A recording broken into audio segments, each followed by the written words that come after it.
O que eu vou dizer agora não tem o objetivo de te convencer que está correto. É claro que eu entendo que está correto, mas o meu objetivo é fazer com que você se abra para outras possibilidades de interpretação e que você investigue, que você pesquise a respeito dessas outras possibilidades, tá? Tendo dito isso, alguns textos que aparentemente falam sobre homossexualidade, e eu digo aparentemente porque, primeiro, algumas palavras têm um significado incerto, como veremos. Segundo, o nosso conceito de homossexualidade é diferente do conceito de homossexualidade de 2000 anos atrás.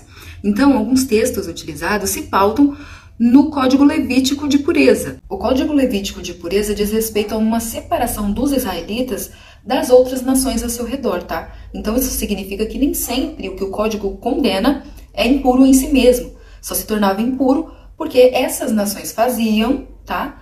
E, em geral, faziam como culto a outros deuses. Tendo dito isso, a primeira dificuldade que a gente encontra é com a tradução dos textos, porque olha só como eles estão escritos no hebraico. O primeiro é 18:22, é Levítico 18:22. E com macho não te deitarás, leitos de mulher, abominação, ela. Como que se traduz isso daqui? Próximo texto, Levítico 20:13. E homem que se deitar com macho, leitos de mulher, abominação, fizeram. Como que se traduz isso daqui? E é óbvio que a gente vai, então, levar os nossos conceitos, da nossa cultura e etc. para a tradução do texto.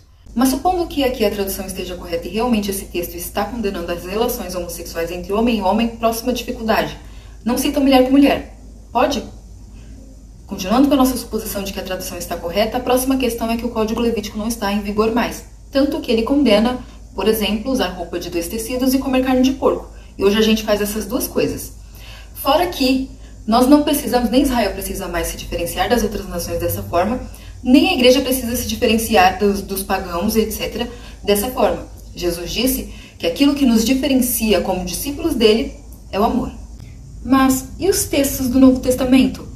Os textos do Novo Testamento se utilizam das palavras do grego arseno koitai e malakoi, cuja tradução é incerta. Nós não sabemos ao certo o que essas palavras significam. A gente pode ter uma ideia baseada nos críticos sociais da época, que condenavam o abuso, a exploração e a libertinagem das relações homossexuais. Mas, de qualquer forma, como nós não temos a tradução certa dessas palavras, nós não podemos fundamentar o nosso pensamento sobre esse assunto nesses textos. Então vamos para Romanos 1. Eu já falei aqui que Romanos 1 é tipo uma pegadinha para quem gosta de isolar texto, de ler só uma parte dos textos, tá? Porque essa é uma carta que Paulo escreveu aos judeus de Roma e ele está falando mais ou menos isso daqui, ó. É como se ele chegasse para os judeus e fizesse assim. Então, vocês viram esse povo aí?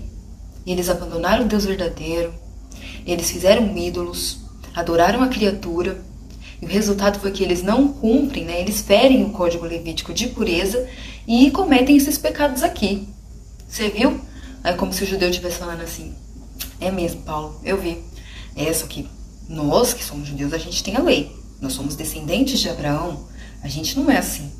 E aí, no capítulo 2, primeiro versículo, Paulo vai dar uma invertida nos judeus. Ele vai dizer, vocês acham que vocês são quem? Vocês acham que vocês são melhores porque vocês têm a lei e são filhos de Abraão?